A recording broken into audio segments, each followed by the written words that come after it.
Maitei pemeguara, temimboecuera, porundu boesurupegua. No importa el lugar para estudiar, aprenderemos desde donde estemos. Soy la profesora María Liliana, tu docente de Ciencias Sociales, y hoy trabajaremos con la disciplina Historia y Geografía. El tema a desarrollar el día de hoy, el Paraguay entre los años 1935 a 1954. Para lo mismo, estaremos desarrollando el aspecto educacional y cultural. Los propósitos del día de hoy son los siguientes: valorar el aporte de las manifestaciones culturales de nuestro país.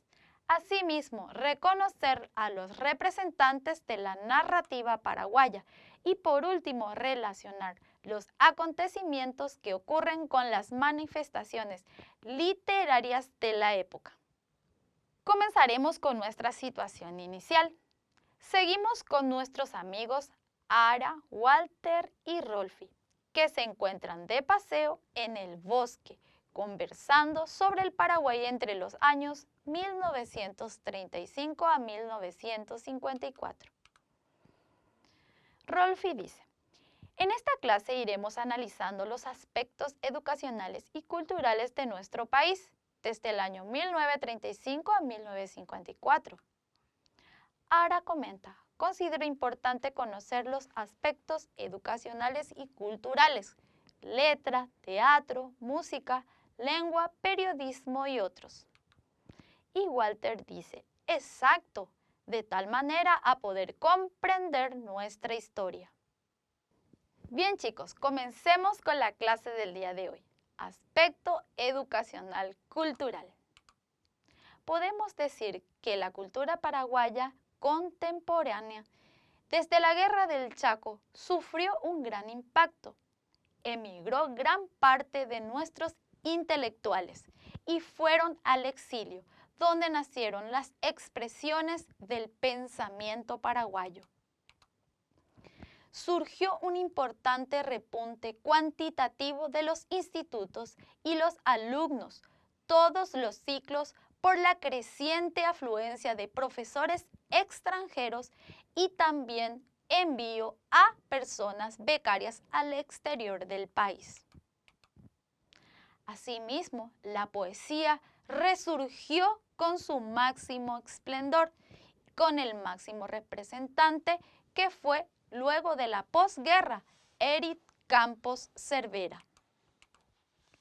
Asimismo, entre las generaciones se reúnen tres poetas importantes en nuestro país: Julio Correa, Vicente Lamas y José Ortiz.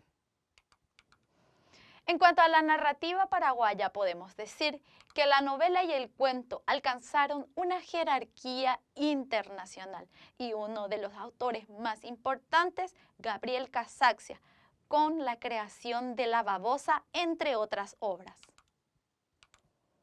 Asimismo, la literatura histórica goza de preferencia con los intelectuales paraguayos. En cuanto al teatro, podemos mencionar que la Guerra del Chaco hizo surgir dos grandes representantes: Roque Centurión Miranda y Julio Correa. Ambos utilizaron el idioma guaraní como un instrumento de expresión. En cuanto a las expresiones musicales, podemos decir que en nuestro país surge la polca y la guarania. Las manifestaciones musicales al término de la guerra tienen una gran repercusión, naciendo así la guarania en manos de José Asunción Flores. Dos exponentes también de la letra de las guaranias y de las canciones épicas podemos nombrar a Manuel Ortiz Guerrero y a Emiliano R. Fernández. El idioma guaraní, dulce encanto de la tierra, es el legado de nuestros antepasados. Por mucho tiempo fue conservado y hablado solo por gente del pueblo, pero la difusión del guaraní por algunos estudiosos ha contribuido a su plena vigencia y la preservación de un legado cultural. En cuanto al periodismo, desde febrero de 1936 hasta agosto de 1937, las imprentas fueron violentamente sometidas al gobierno presidido por Franco. Bien chicos, llegamos a la evaluación de la clase del día de hoy. Veamos qué nos sugiere. Señalar la respuesta correcta. Y tenemos la siguiente afirmación. El máximo representante de la poesía paraguaya en la posguerra. ¿Quién dijimos que era? ¿Augusto Roa Bastos, Josefina Pla o Edith Campos Cervera? ¿Qué estuvimos estudiando? Correctísimo. Edith Campos Cervera, máximo exponente de la posguerra. Seguimos. Señalando la respuesta correcta. ¿Quién publicó El Guajú, El Pozo, Mario Pereda y La Babosa? ¿Quién dijimos? Gabriel Casaxia, Elvio Romero o José Rivarola Mato. Excelentísimo. Estamos hablando de uno de los más grandes, Gabriel Casaxia Bibolini. Sigamos con nuestra actividad, señalando la respuesta correcta. Son creadores del Teatro Nacional. Edith Campo con Elvio Romero, Augusto Roa Bastos con Dora Gómez o Roque Centurión Miranda con Julio Correa. ¿Qué estuvimos diciendo? Excelentísimo. Roque Centurión Miranda y Julio Correa son los máximos exponentes del Teatro Nacional. Sigamos con nuestra actividad. Dice, surge con canciones épicas y formó parte del Regimiento 13 Tuyutí. Esto nos vamos a recordar de la música. Excelente. Emiliano R. Fernández, que estuvimos diciendo que creaba esas letras épicas maravillosas que describen la situación del país en su época vivida. Bien chicos, llegamos al resumen de la clase del día de hoy.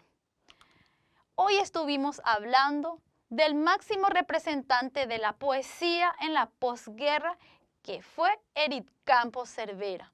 Además hablamos del teatro y también de la novela y el cuento y otras expresiones.